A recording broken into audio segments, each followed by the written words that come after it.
let's get a little divided, shall we? I think coconut is overrated and is disgusting.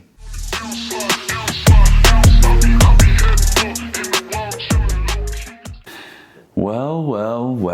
So I see you've made it back another week for another episode.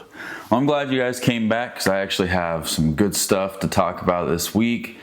A mix of what's gone on the last week and just a good couple of stories, hot takes, topics, and whatnot. So, wow, this last week, I feel like a lot more has happened than a normal week, which is really nice because I enjoy doing something new.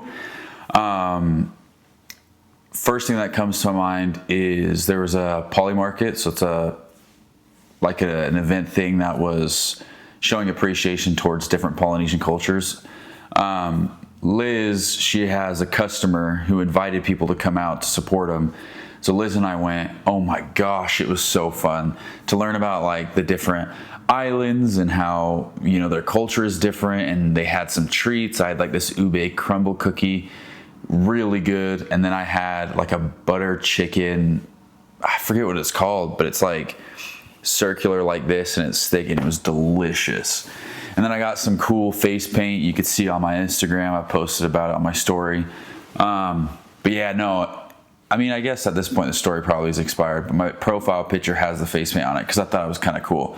But that was a lot of fun. So if you ever find yourself coming across like events like that, go to them. Because in my mind, I would think that they're more of like, oh, we only want people who are Polynesian to come and whatever. They were so welcoming and like open and nice to the fact that we came to experience like what it is, despite, me clearly not being Polynesian. It was just such a hoot. It was a hoot and a half for sure. So yeah, if you ever find yourself, or any event for that matter that's going on in your city, your state, or whatever, go to them. They're pretty fun. Next thing, I have been listening to one song on repeat, and that song is Rain Me In. I forget, Sam something, Fender. I forget who he is. Let's see. Yes, Sam Fender. So the first time I heard that song, I came across like an Instagram reel, and he was singing with Louis Capaldi on one of his tours. Not on one of his tours, sorry. On one of the nights during his tour. And it was so good that I'm like, I can't stop listening to that rendition of it. And then I went on Spotify, because that's what I use for music. And he has the version with Olivia Dean. And that's a really, really good one. And I swear that's the only song I've been listening to this entire week on repeat. It's such a good song and actually inspired me again, because my inspiration to kind of get into wanting to like play music was because I listened to DJO. And then that was back in January, and that fizzled out. And then it kind of like sparked for me to actually want to play instruments again. And because back in January, I spent $500 on a guitar and like all this stuff, like a case, tuner.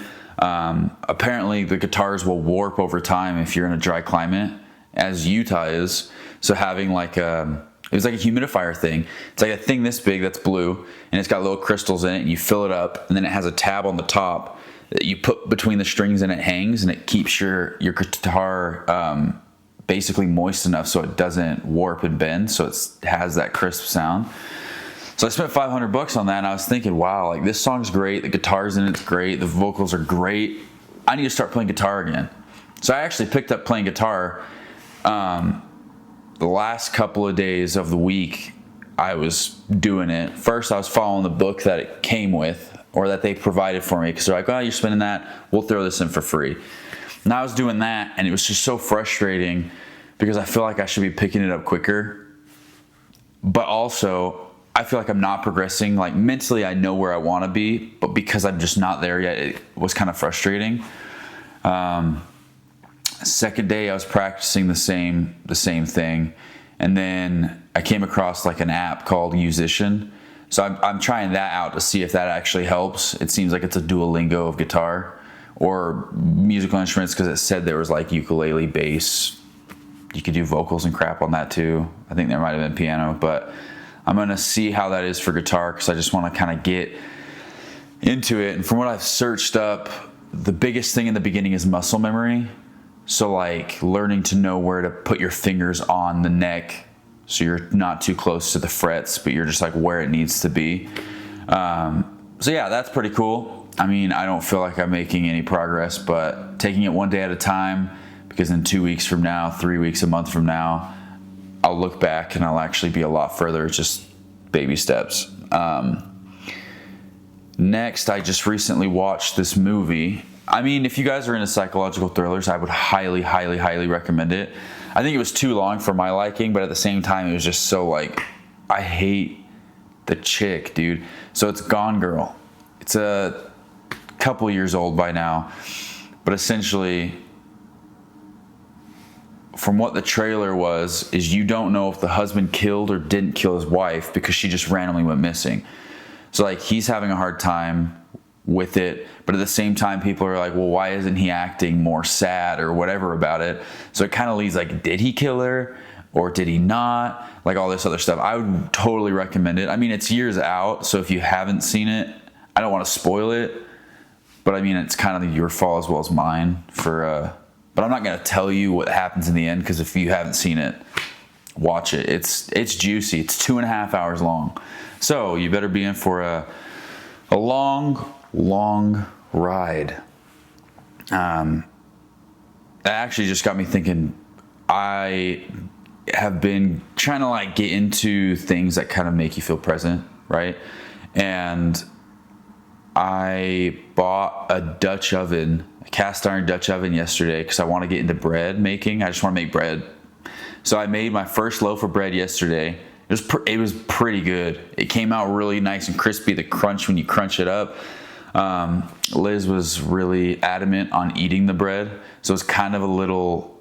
It wasn't really gooey, but it just wasn't the consistency on the inside that I would have liked. So I would have just let it cool longer. But hey, first bread that we've made, pretty good. I used artisan bread flour for it. And we kind of just like eyeballed the ingredients, because I don't have tablespoons. So we used like a small spoon and did it. It came out really, really well. So I'm going to get into more and try to make like cheesy jalapeno bread. I can't even think of other kinds of breads. And then potentially trying to make my own sourdough starter, because I think that would be really, really cool to, I don't know, just make your own bread and gift it to people, or just eat it because you're hungry. Let's see. I made some notes about what went down, because there was a lot that actually went. Oktoberfest. I'm pretty sure they have this. I actually don't know where they have this. I know they have it in Germany. They have it here in Utah. Let me actually Google real quick, because I don't know what states have an Oktoberfest. Let's see. Almost every U.S. state hosts an Oktoberfest with the well-known events. In states like, Ohio, Washington, and Texas. Okay, cool. So it basically has just celebrate German food, music, and beer. Let's see. Yeah, so there's major ones. Oh shoot, I can't even spell.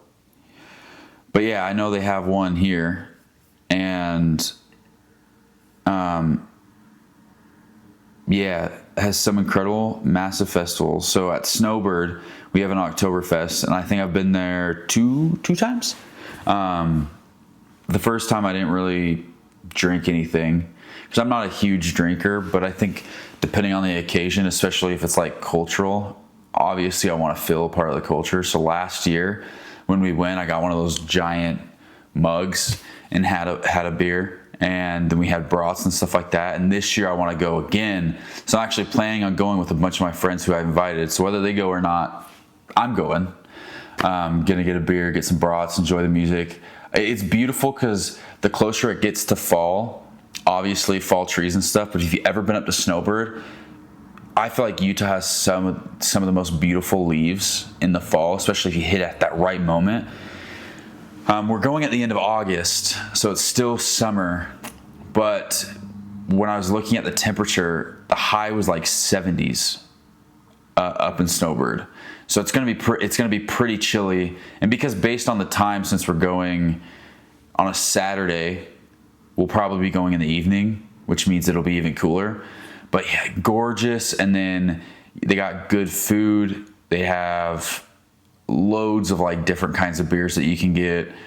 You can walk all along the resort. They do have people playing live music there. And then they have like a farmer's market type thing where there's a bunch of different things you can buy. And I got this pretty dope beanie that's like black and gray with a mountain range on it. It's actually pretty sick. So I want to see if they have those again. But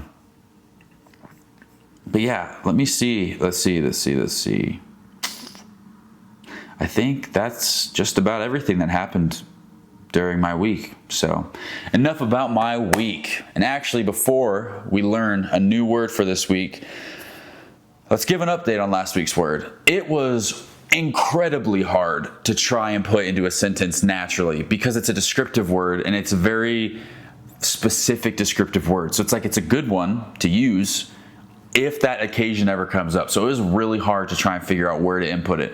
So this week I was like, I need to find a new word that would be easier to use on a day-to-day with friends or whatever. And honestly, I didn't realize, I realized I do this word a lot, and I didn't realize there was a word for this specific thing other than, you're annoying. The word is prattle. It is a verb, and it is to talk about insignificant things for a long time. I guess insignificant is, perspective. If you find it insignificant, and that's completely on you. But I find myself talking about the same thing for a lot. So if I'm very amped up about, music, I'll talk about that just like forever. Or if I get excited about an idea for the podcast, I'll just talk about that forever. Or music, it is what it is. So to prattle, I prattle a lot. And I thought that is good because a lot of people, especially if they're excited, right? If it doesn't pique you, you could say, well, you really love to prattle. Or, yeah, this person likes to prattle because all the time. I feel like that's an easier one to use on a day-to-day because we all kind of have those moments where we talk a lot about things that other people could find insignificant and vice versa. So I think that was a good word. That's a good word to do. And I think, yeah, again, it'll make it easier for me and you guys to implement that into our daily vocabulary. Now that we've become a little smarter, together, combined, let's get a little divided, shall we? I think coconut is overrated and is disgusting. Now, let me define what I mean by coconut. Like actual raw coconut or coconut water, vile. I mean, you have the artificial flavors of coconut. It's different. Raw coconut is overrated and disgusting. I refuse to eat it. And I think it might stem from a previous experience that just made me hate it. My grandma made these weird bars that had coconut and grape jelly. What a weird combination. Freaking disgusting. And I think that was my first encounter with coconut that I could remember. And it just set me off ever since. And I think it's disgusting and overrated. So I hope you guys don't like coconut because now we really are separated and divided. But to each their own. So let's go ahead and slide right in to the Am I the A-hole of the week? Because, some people could find me an a-hole for not liking coconut. This story I found, again, the title just makes me think, you can't really tell who's the a-hole in this, right? So let's get right into it. Am I the a-hole for telling my sister not to come to my wedding anymore and that I don't want her there?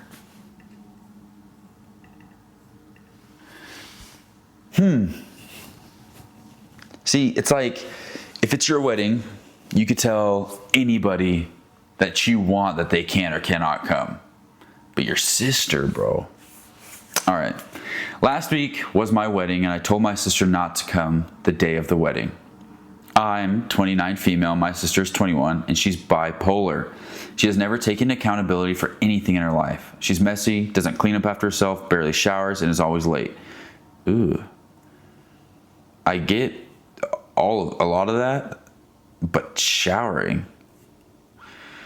She waits until the last minute to shower when we need to leave. And even then, she still smells because she doesn't know how to clean herself properly. At 21? Golly.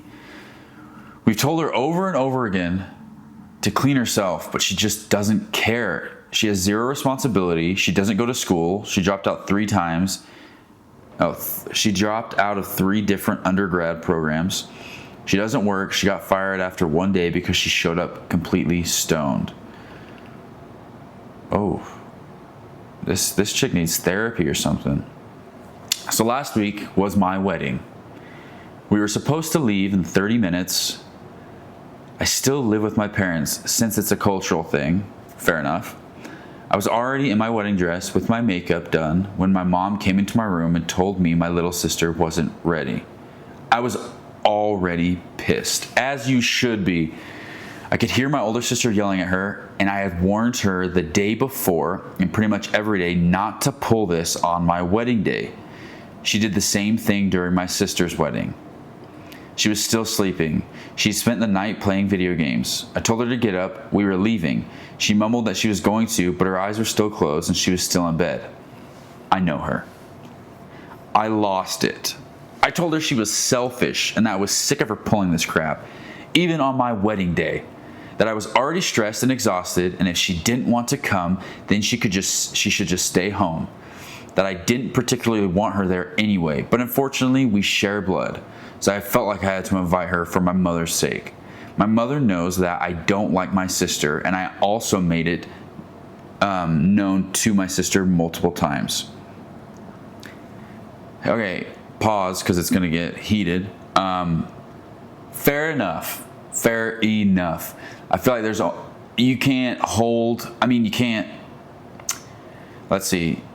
You shouldn't worry too much about other people, especially on something so important to you. So if they're not going to show up for you, screw it, right? Like I feel like you're totally in the right on the fact that you're telling her not to go.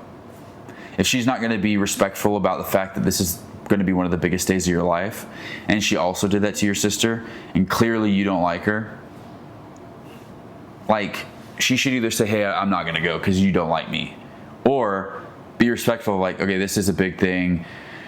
For one time, I'll actually get ready and be on time, rather than being kind of a lazy piece of crap.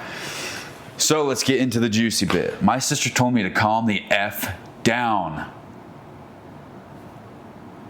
I don't think you have the right to talk to somebody in that disrespectful manner on their wedding day when you're being a piece of crap. That she was getting ready and to get out of her room. Mind you, she's still with her eyes closed, laying in bed. What a freaking piece of crap.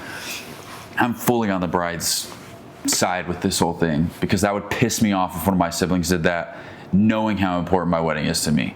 Or my future wife's siblings would do that to her. I'd be fuming for her, right? So I told her I don't want her there. I said I'd just tell everyone she got sick and that I didn't want her at my wedding. My mom and older sister tried to argue with me, but I told my mom that I paid for this wedding. If she wanted to side with her good-for-nothing daughter and skip my wedding, that was her choice. But she shouldn't expect anything from me going forward. I've been helping my mom financially since she's on disability. Dang! I mean, you literally, the ball's, like, you have all the power. The ball's in your court, man. Like, you control this. Golly. My little sister ended up not coming and sleeping through the whole thing. I know because my mom kept calling her during the whole wedding and she answered completely sleepy. After the wedding, I texted her that I want no further contact and that she's not welcomed into my life. She tried to apologize and said she'd been feeling very depressed and that she wanted to off herself. I blocked her, telling her I want no contact and to stay away from me. Now my mom is pissed at me and says I went too far. You didn't go too far. From somebody who's been depressed and wanted to kill themselves, right? And I'm not afraid to do that, like say that, because it's the past.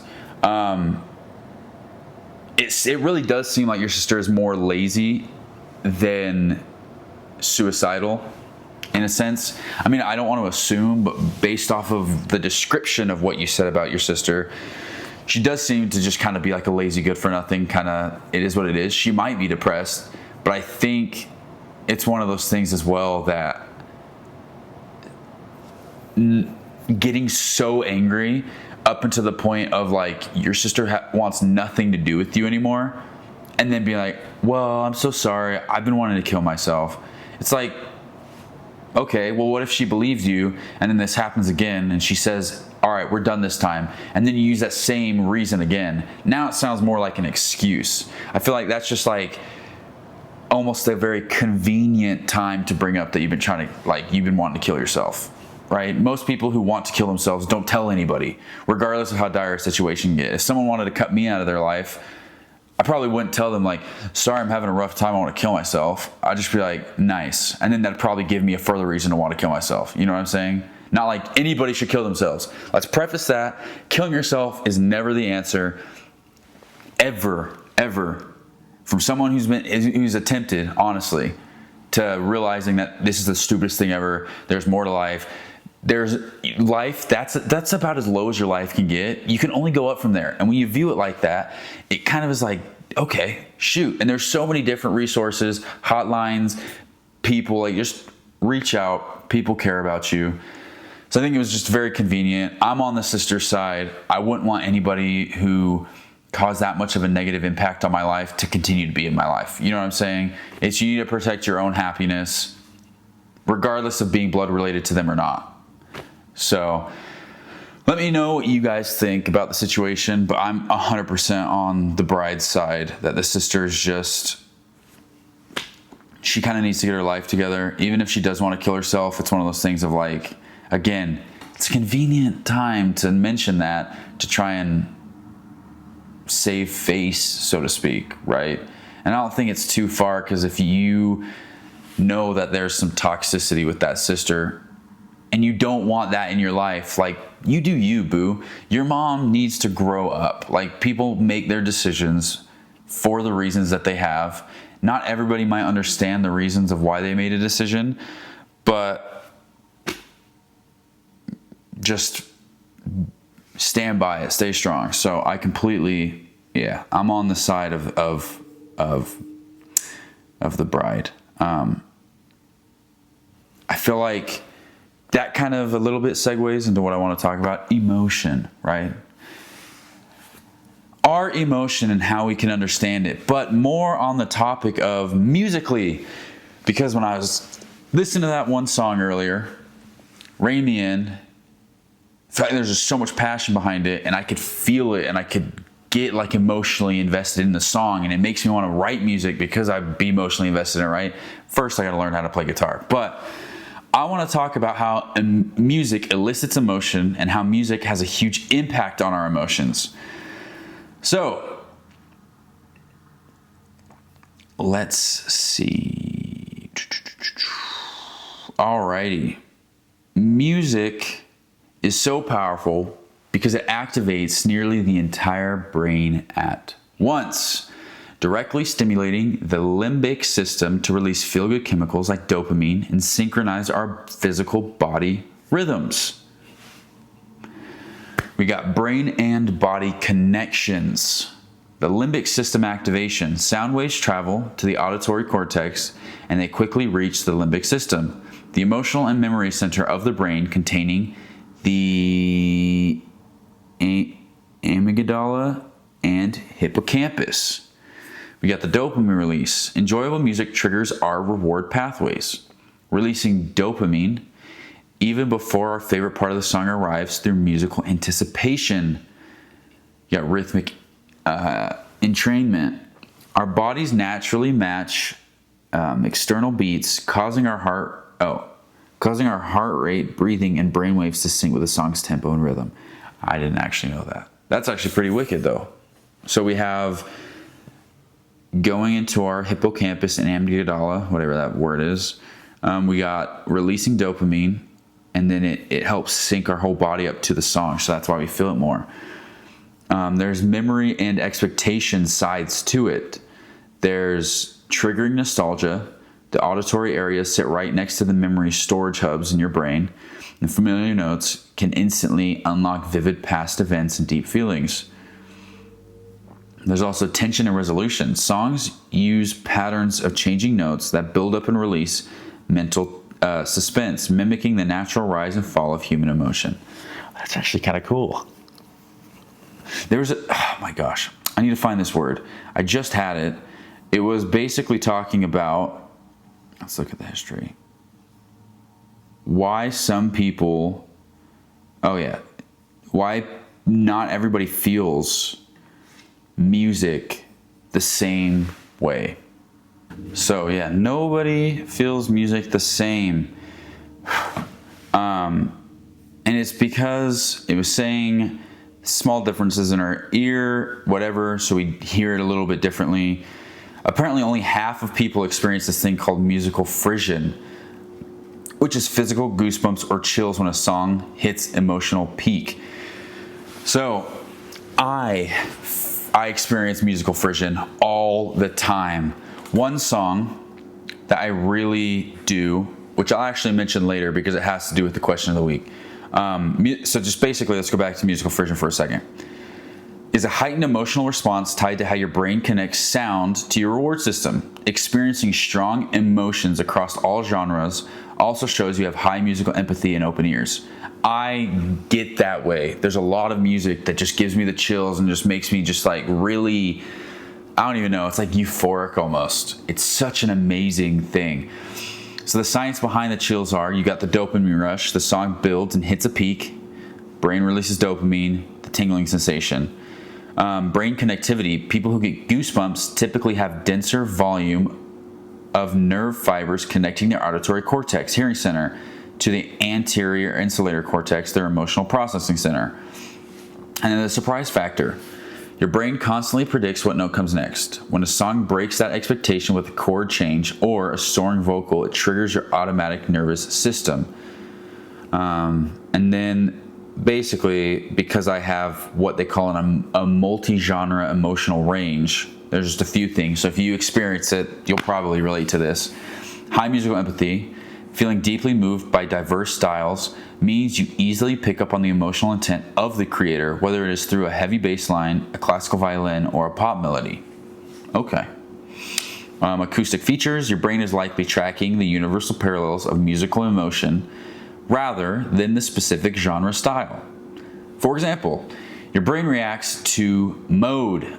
Major scales sound happy, minor scales sound sad, and tempo.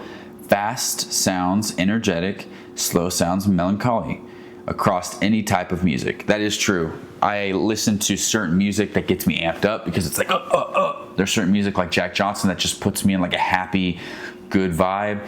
If I'm feeling more melancholy or I want to feel kind of like, melancholy is probably the perfect word. John Mayer has a ton of good songs like that. Gravity is a really good one by John Mayer. So yeah, happy, amped up, melancholy, sad. Sometimes it's one of those ones where it's just like, I'm not necessarily anything, but there's certain songs that just make you emotional and almost could like make you cry because they're just so good. But yeah, if you have a multi-genre emotional range and you experience musical frisson, also let me know, because there's not a lot of people I know who get goosebumps listening to music. And it's kind of sad because it's like I want somebody to experience like how emotional you can get with a song because of how powerful it is in a way. So that's pretty cool, isn't it? I didn't know a lot of this stuff on like the brain connectivity, and I mean obviously you feel good because of the dopamine, but I didn't know our bodies match external beats, causing like our heart, brainwaves, and everything to sync with the song. So I think that's why you can get really emotional into a song, because your body's practically in it. And that leads me perfectly to the question of the week that I'm going to leave with you guys. What song do you feel like affects you the most emotionally? So whether that makes you happy, sad, gives you the goosebumps, whatever, right? One that really sticks out to me, I'll actually say I'll have two. I got two. One that gives me the goosebumps and really feels it is Ultra Light Beam, covered by Stan Walker. Oh my days. It is just such a, like, the way he sings it. I mean, if you've heard the Kanye, the original version, it's good. But this is just so beautiful, and his voice is just amazing and stunning. It's just, yeah, that one gives me the goosebumps every time I listen to it, because there's this one where everything kind of dies down. The instruments die down, and it's just very powerful vocals. And oh my gosh, it's just, I'm getting chills just thinking about it. And then another one I'd say would have to be, any song by Jack Johnson, really. If I'm in a sad mood, makes me happy. If I'm in a good mood and I want to be better, makes me even better. I'd probably have to say Talk of the Town is just one of my all-time favorites from the Curious George soundtrack. It's just such a good one. Every time I'm on a plane to go travel, I turn that puppy on and I'm just like, just jamming out, because it just really raises my emotions. So that just about covers everything I wanted to talk about this week. A lot of good stuff. I do have, more events and stuff coming up. August is a little slower, but yeah. With that being in mind, can you guys believe it's already August? As of today it's August 3rd. It's already August of 2026. We are so much further than halfway. We have August, September, October, November, December. We got 5 months left of this year. 5. And summer's, we got a month and a half of summer left. It ends in September. And then we have fall and then winter. And then the year's over again. So check back in. What did you want to do this year that you haven't done? And pick up on it. 5 months is still a long time. But when you look back in it, it's just flown by. This year's flown by, and I'm trying to be more present. And that's why bread making, I want to get into painting just for the fun of it. Playing guitar, I feel like that really takes me out of the fast-paced nature of everything and doing that. I've been reading more, listening to audiobooks. I meant to mention this audiobook in the very beginning, and I'll mention it right now before I close out for this episode. Red Rising. I'm pretty sure it's a normal book. I just haven't seen it anywhere. Audiobook I've listened to on Audible. Red Rising is such a thrilling freaking book. Quick recap. Not recap, I guess just quick description of what the book is. So basically all the planets on the Earth, like in the solar system, have been colonized. And they segregate people based on specific color. So like gold is the top of the top and the reds are the bottom, which are like the miners and the scum, right? And it goes through this thing of Darrow, the main guy. His wife gets killed because she thinks that we all as a society need to be equal, and it's unfair, and my whole life's purpose is to fight for it, right? Because of that, they kill her. And because there's no gravity on the planet they're on, when they hang her, he had to pull down on her legs to break her neck, which is so morbid and sad, right? And then it follows Darrow going through this thing of, it's not really spoiling it, but basically he also gets outraged by it and gets supposedly killed. He gets buried and he's alive. He's actually alive. So when they find out he's alive, they're like, holy crap, you're not supposed to be alive. We need to get you out of here. Otherwise, they will actually kill you. So they help him escape. And basically, his whole thing is, I'm going to infiltrate the Golds and take them down because they killed my wife. And the whole thing is they're 15, 16 married, and that's just kind of the way it is. But they turn him into a Gold, and it's just so freaking nuts. I recommend listening to it. If you want to spend the extra credit, because it's 1 credit for the book itself, but I've been listening to the dramatized version, so it's like a movie because they have voice actors and everything. I would recommend it. It's so engaging. So, Red Rising, totally read that. quick recap of the episode. What song affects you the most emotionally? Let me know. And if you don't, just think about it and give it a listen. Tell me whether or not you find coconut overrated, and try to use the word prattle. We all prattle every now and then, so it's not that big of a deal. So yeah, that is all I had for this week. I hope you guys enjoyed another fine episode. You're listening on Spotify, you know what to do. Give an honest rating. I feel like instead of asking for 5 stars on Spotify, just give a rating of what you think this podcast deserves, because the ratings actually do help. But I think we deserve a 5, but just give me your honest views, because I'd rather have honesty over people sucking up and just lying. And if you're watching on YouTube, you know what to do as well. Like, subscribe, hit the notification bell so you don't miss it, so I can provide, beautiful, juicy podcast every single week. And that's really, again, all I had. So until next time, much love.